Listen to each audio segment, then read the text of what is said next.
اللہ علیہ وآلہ وسلم تک اس طرح جہاں پہنچے گا کہ یہ رشتہ کبھی ٹوٹنے والا نہیں ہوگا. جو سب سے پاورفل جملہ اس میں ہے نا وہ لن فسام اللہ، یہ خوشخبری ہے.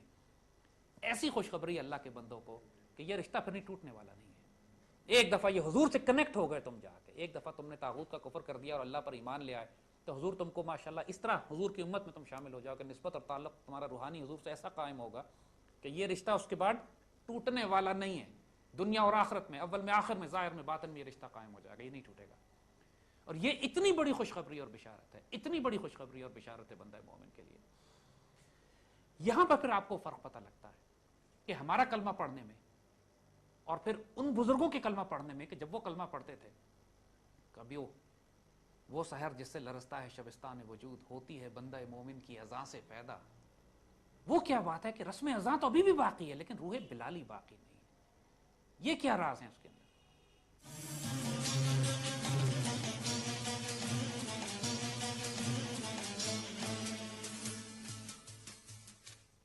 تو بچوں، توحید کے حوالے سے جو ہمارے دین کی بنیاد، ہمارے ایمان کی بنیاد، ہمارے کردار کی بنیاد توحید پہ، یہ توحید مکمل ہوتی ہے تو رسالت سے رشتہ جوڑتا ہے.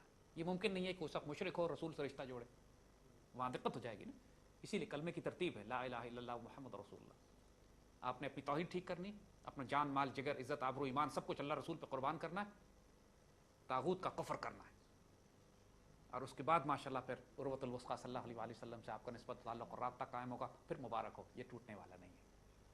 لیکن بات وہ یہی ہے کہ توحید کہتے کس کو ہیں؟ آئیں بات کرتے ہیں، اقبال سے پوچھتے ہیں توحید کسے کہتے ہیں. بالکل دقت یہی ہے کہ لوگوں نے توحید کو مسئلہ علم کلام بنایا ہے، بحث مباحثہ. تمہارا عقیدہ ٹھیک نہیں ہے تم مشرک ہو، میرا عقیدہ ٹھیک ہے. ہر مسلک، ہر فرقہ ایک دوسرے کو کوئی نہ کوئی کفر کے فتوے، کہیں نہ کہیں کوئی نہ کوئی علماء سو میں سے فتوے ٹکا رہا ہے. یعنی امت کا بقیے ادھیڑ کے رکھتی ہیں کفر کے فتووں نے، اور پھر عقیدے کی بات پہ. حالانکہ ایک سمپل سی بات ہے کہ جو اللہ اس کے رسول صلی اللہ علیہ وآلہ وسلم سے کلمہ تو سارے پڑھ رہے ہیں تو کیسے پتہ لگے کہ کون؟ اور کسی کفر کے فتوے تو ہم لگا نہیں سکتے. جو کلمہ پڑھ لیا مسلمان، ختم. لیکن پھر وہی بات ہے کہ کون سا وہ مسلمان ہے جو حب الدنیا و کراہت الموت میں مبتلا ہے؟ وہ بھی مسلمان ہی تھے نا، کافر تو نہیں تھے، مشرک تو نہیں تھے. کیونکہ شرک کی تو بہت ساری ڈیفینیشنز احادیث شریف میں بیان کی گئی ہیں. ایک وقت تو یہ فرمایا گیا ہے کہ جس کا مفہوم ہے کہ جس نے کسی کو دکھانے کے لیے نماز پڑھی اس نے بھی شرک کیا. ریاکاری بکاری کو بھی شرک میں شامل کیا گیا. کیونکہ شرک کہتے کس کو ہیں کہ آپ نے اللہ تعالیٰ، آپ کی نیت خالص اگر نہ ہو، آپ کی کہا الا للہ دین الخالص، اللہ خالص چیز کو پسند کرتا ہے، انما الاعمال بالنیات. ایک انسان نے خوبصورت ترین کام کیا، صدقہ کیا، خیرات کیا، یتیموں بیواؤں مسکینوں کی مدد کی، جہاد کیا، اللہ کی راہ میں خرچ کیا، مسجدیں بنائی. نیت اس کی یہ تھی کہ دنیا والے کہیں گے کہ یار کتنا نیک آدمی ہے، اللہ کی راہ میں کیسا خرچ کرتا ہے. اور ذرا دنیا، آپ فقہ کی نظر میں، فقہ کی زبان میں اس پر کوئی فتویٰ نہیں لگا سکتے. وہ جو کر رہا ہے آپ کو فیس ویلیو پہ ہی لینا ہے اس کو. وہ منہ سے کہہ رہا ہے میں اللہ کے لیے کر رہا ہوں، ٹھیک ہے، لیکن اس کے دل میں اگر نیت ہے کہ میں دنیا کو دکھانے کے لیے کر رہا ہوں تو اللہ کو تو نعوذ باللہ وہ دھوکہ نہیں دے سکتا. اللہ کے نزدیک وہ کیا لکھا جائے گا؟ منافق، ریاکار. اور قیامت کے دن وہ کوئی نیکی اس کی خیر سے کام نہیں آئے گی اگر اس نے دنیا کو دکھانے کے لیے کیا. کوئی مجاہد اس لیے جہاد کر رہا ہے کہ اس کے نتیجے میں لیڈر بن جاؤں گا، میں کمانڈر بن جاؤں گا، مجھے اختیار، طاقت، عہدہ مل جائے گا. دنیا کی نظر میں تو ہم تو ظاہر پہ فتویٰ لگائیں گے، ہم تو کہیں گے کہ ماشاءاللہ اللہ کے دین کی خاطر بڑا کام کر رہا ہے، لیکن نیت اس کی کیا ہے اللہ بہتر جانتا ہے، وہ اللہ ہی جاننے والا ہے. لیکن ایک بات جو ظاہر میں نظر آتی ہے کہ جب انسان کی نیتیں خراب ہوتی ہیں نا، جو چیز بالکل واضح نظر آ جاتی ہے کہ اس کے کام میں سے برکت نکال لی جاتی ہے. جب انسان کے کام میں سے برکت نکال لی جائے، جب وہ ذلیل و رسوا کیا جائے دنیا میں، جب اللہ تعالیٰ کے یہاں اس کے اعمال کی قبولیت نہ ہو، جب کوئی خیر و برکت نہ نکل رہی ہو، جب اس کی ساری محنت کے نتیجے میں کوئی نتیجہ نہ نکل رہا ہو، تو ایک لمحے کے لیے انسان کو رک کے اللہ تعالیٰ سے توبہ استغفار کر کے رجوع کرنا چاہیے. مالک میں کہاں غلطی کر رہا ہوں؟ ہمارے بزرگوں کا ہمیشہ طریقہ تھا، جب کوئی کام کرتے تھے اور کام نہیں ہو رہا ہوتا تھا تو پہلے رک کے استغفار کرتے تھے، اللہ کی طرف رجوع کرتے تھے، کہیں میری نیت میں خرابی تو نہیں ہے. یہ معلوم کرنے کی کوشش کرتے تھے کہ یہ اللہ سزا اور ناراضگی کے طور پر ہم سے ناراض اور خفا ہے، ہمیں کامیابی حاصل نہیں ہو رہی، یا اللہ تعالیٰ آزمائشوں میں ڈالا ہوا ہے، اللہ راضی ہے اور اپنے مومن بندے کو آزمائش میں ڈال رہا ہے. بھئی بیماری تو ایک ہی طرح کی ہوتی ہے نا، کیسے پتہ چلے کہ اللہ راضی ہے یا اللہ ناراض ہے؟ یہ کیفیت سے پتہ چلتی ہے جو بندے مومن کے دل میں پیدا ہوتی ہے. ایک منافق کا عالم یہ ہوتا ہے کہ وہ کہتے ہیں کہ منافق 40 سال ایک ہی کیفیت میں رہتا ہے، اس کو یہ تکبر، یہ زوم ہوتا ہے کہ میں ٹھیک کر رہا ہوں، اور اللہ کا بندہ دن میں 40 کیفیتیں بدلتا ہے، ہر وقت توبہ استغفار گھبراہٹ پریشانی، اس کو ہر عمل میں پریشانی ہوتی ہے. کہیں آپ نے واقعہ مشہور یاد ہوگا نا آپ کو، ایک دفعہ حضرت حنزلہ مدینے کی گلیوں میں نعرے لگاتے پھر حنزلہ منافق ہو گیا، حنزلہ منافق ہو گیا. سیدنا ابوبکر صدیق نے سنا حنزلہ آپ منافق ہو گئے، کیوں؟ میں سیدی رسول اللہ صلی اللہ علیہ وسلم کی محفل میں ہوتا ہوں تو میری کیفیت کچھ اور ہوتی ہے، پھر مجھے وسوسے آنے شروع ہو جاتے ہیں، عجیب و غریب خیالات آتے ہیں، کبھی کبھی تو شک ہونے لگتا ہے اللہ رسول پہ اپنے اوپر. سیدنا ابوبکر فرماتے ہیں ایسی کیفیت تو میری بھی ہوتی ہے، اور رسول اللہ سے چل کے پوچھتے ہیں، حضور سے پوچھ جا کے، سیدے میں شک بھی آ جاتے ہیں، وسوسے بھی آ جاتے ہیں، دقتیں بھی ہوتی، پریشان. فرمایا ایمان کی نشانیوں میں سے کوئی بات نہیں، کیفیتیں بدلتی رہتی ہیں، یہ حال مومن کے ساتھ ہوتا ہے. لیکن آپ نے عبداللہ بن ابی کو کبھی نہیں سنا کہ اس کی کیفیت تبدیل ہوئی ہو، وہ جب سے شروع سے آخر تک منافق ہی رہا، وہ اسے کبھی شک نہیں ہوا کہ میں صحیح ہوں میں غلط ہوں. اللہ کے ایمان والوں کو، صحابہ کو، ان کو فکر ہوتی تھی کہ ہمارا ایمان ٹھیک ہے، بار بار باتوں پہ حضور سے تصدیق فرماتے کرتے تھے جا کے، سیدی ہم ٹھیک ہیں، ہم صحیح راستے پہ، ہم کوئی غلطی تو نہیں کر رہے. یہ اہل ایمان کی نشانیوں میں سے ہوتی ہے. تو میرے بچوں، بندے مومن کو بڑا کیئرفل ہونا چاہیے، کیونکہ سب سے زیادہ چیز جو انسان کو تباہ و برباد کرواتی ہے وہ یہ تکبر ہے کہ میں ٹھیک ہوں. اور پھر یہ بڑا خوبصورت شعر کسی نے کہا ہے کہ تکبر زہد نے سکھلا دیا ہے واعظ کو.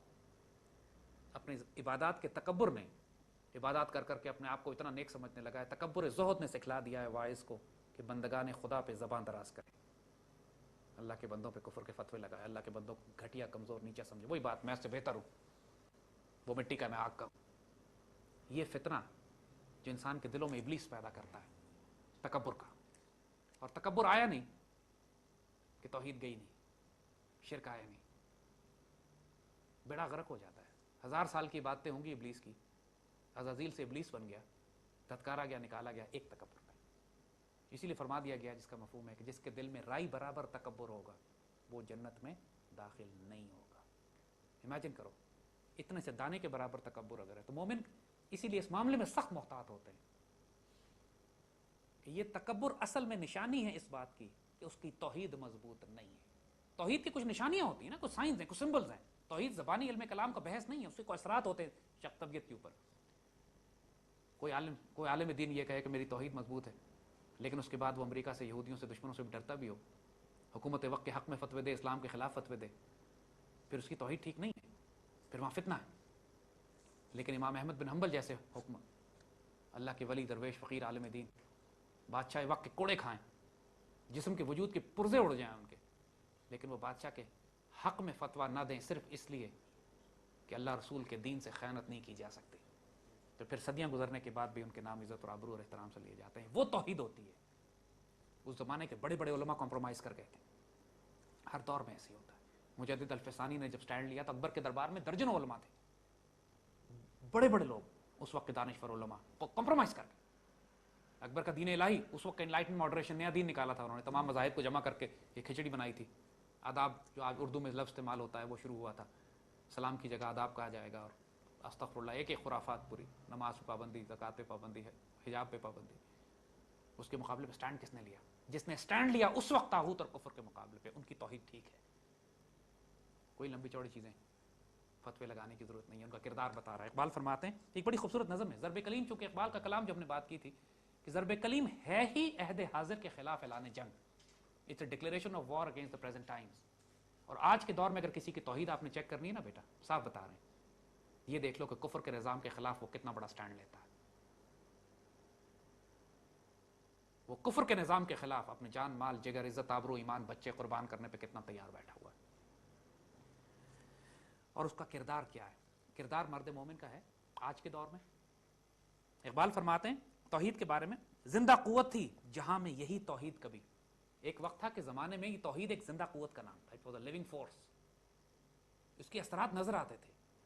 مسلمان گھروں سے نکلتے تھے، سیدنا خالد بن ولید زہر کی شیشی پی لیتے تھے بسم اللہ الذی لا یضر مع اسمہ شیء فی الارض ولا فی السماء وهو السمیع العلیم پڑھ کر، اور آپ کو اثر نہیں ہوتا تھا. سیدنا خالد بن ولید کوئی 2 جمعے آپ لوگوں نے ایک شہر میں نہیں پڑھے، ایک شہر فتح کرتے تھے، اگلا جمعہ دوسرے شہر میں پڑھتے تھے، اور تیسرا جمعہ تیسرے شہر میں پڑھتے تھے. یعنی اس طرح فتوحات ہو رہی تھی. 60 مجاہدین کے ساتھ آپ 60,000 کے لشکر سے ٹکراتے ہیں جا کے.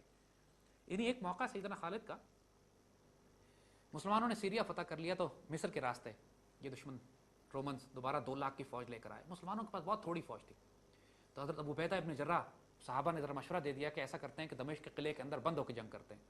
سیدنا خالد جلال میں آ گئے کہ ہم نے آج تک کبھی قلعے بند ہو کے جنگ نہیں کی ہے, باہر نکل کے جنگ کریں گے. مسلمانوں کی فوج کو 20-25 ہزار تھی, 2 لاکھ کا لشکر تھا سامنے سے. تو حضرت ابو عبیدہ ابن جراح قلعے کے باہر مسلمانوں کی فوجوں کی ترتیب لگا رہے تھے. تو خالد بن ولید 4-5 ہزار کے لشکر کو لے کر, بلکہ اس سے بھی تھوڑا, ایک پیٹرولنگ, ایک ان کا فائٹنگ پیٹرول چھوٹا سا, کوئی 2-2.5 ہزار کا لشکر لے کر یہ نکل گئے. ان کو ابو عبیدہ رضی اللہ تعالیٰ نے بھیجا کہ جا کے دیکھو کہ رومنز نے اپنی فوجیں لگائی کس طرح ہیں, کتنے ہیں, فوجیں کہاں لگائی ہیں. تھوڑا سا دستہ ساتھ کر دیا کہ خالد کے اکیلے میں خطرے میں نہ پڑ جائیں. مشکل سے 1.5-2 ہزار ہوں گے. فوج ویسی تھوڑی تھی مسلمانوں کے پاس, یہ فائٹنگ پیٹرول ایک چھوٹا سا انہوں نے آگے بھیج دیا.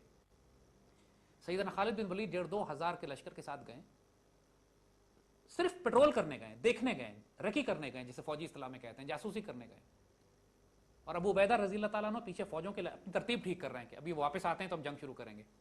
سیدنا خالد بن ولید ان 2,000 کے لشکر کے ساتھ 2 لاکھ کے لشکر پہ ٹوٹ پڑتے ہیں, صفایا کر دیتے ہیں, اس کا صفایا کر کے واپس سیدنا ابو عبیدہ سے کہتے ہیں آ کے کہ فوجوں کی ترتیب ختم کر دیجئے, واپس قلعے میں چلتے ہیں, فوجیں مارا ہے میں ساری.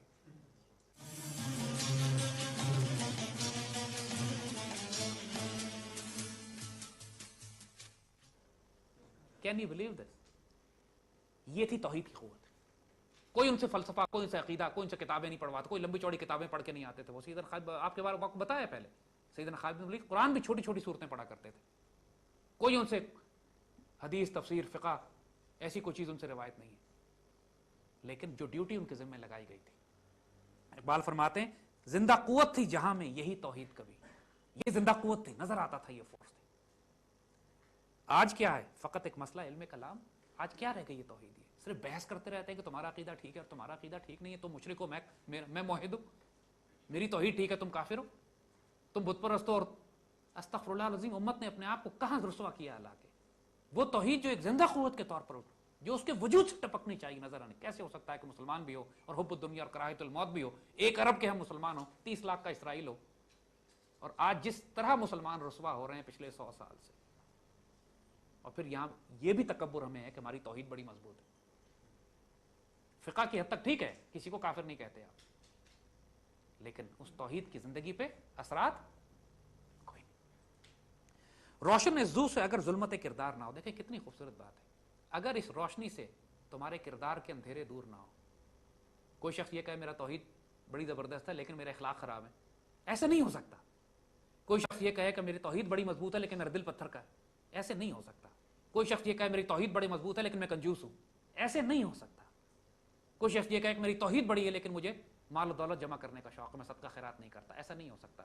کوئی شخص یہ کہے میری توحید بڑی مضبوط ہے لیکن میں اپنے مسلمان بھائی کی عزت اور آبرو اور جان و مال کی حفاظت نہیں کرتا, میں اس کی غیبت بھی کرتا ہوں, میں چغل خوری بھی کرتا ہوں. یعنی نعوذ باللہ لوگ سور اور شراب تو حرام سمجھتے ہیں, لیکن غیبت کتنے شوق سے کی جاتی ہے آج محفلوں میں. کس محفل میں بیٹھ جائیے, دوسرے کی برائی ہو رہی ہوتی ہے نا. اور غیبت کے بارے میں کیا فرمایا گیا ہے؟ مردہ بھائی کا گوشت, زندہ بھائی کا بھی نہیں, قتل کر کے اس کو میز پہ لگائیں, اسے گوشت توڑ کے کھائیں. کیسا تصور, کیسا اکائی آ جاتی ہے انسان کو. یہ غیبت ہے. کوئی شخص یہ کہے میرا عقیدہ بالکل ٹھیک ہے لیکن غیبت کرتا ہوں, عقیدہ بالکل ٹھیک ہے لیکن میں حرام کھاتا ہوں, عقیدہ بالکل ٹھیک ہے لیکن میں کم تولتا ہوں, عقیدہ بالکل ٹھیک ہے لیکن میں ناپاک اور غلیظ رہتا ہوں, عقیدہ بالکل ٹھیک ہے. ایسی خرافات ہمیں نہ سمجھائے کوئی. اقبال فرما رہے ہیں کہ اگر اس روشنی سے تمہارا کردار کے اندھیرے, تمہاری کردار کی تاریکی دور نہیں ہوتی, تو خود مسلمان سے پوشیدہ ہے مسلمان کا مقام. پھر تو مسلمان بھی اپنے مقام سے واقف نہیں ہے. وہی بات کہ ہم دیکھیں یہاں فتووں کی بات نہیں کر رہے, ہم یہ بات کر رہے ہیں عمل کی, کردار کی. جرأت کردار نظر آنی چاہیے. یہ کیا بات ہوئی کہ ہماری توحید بڑی اچھی ہے لیکن حجاز میں پورے مکہ مدینے کے آس پاس امریکیوں کو اور یہودیوں کو بیسز دے دیے.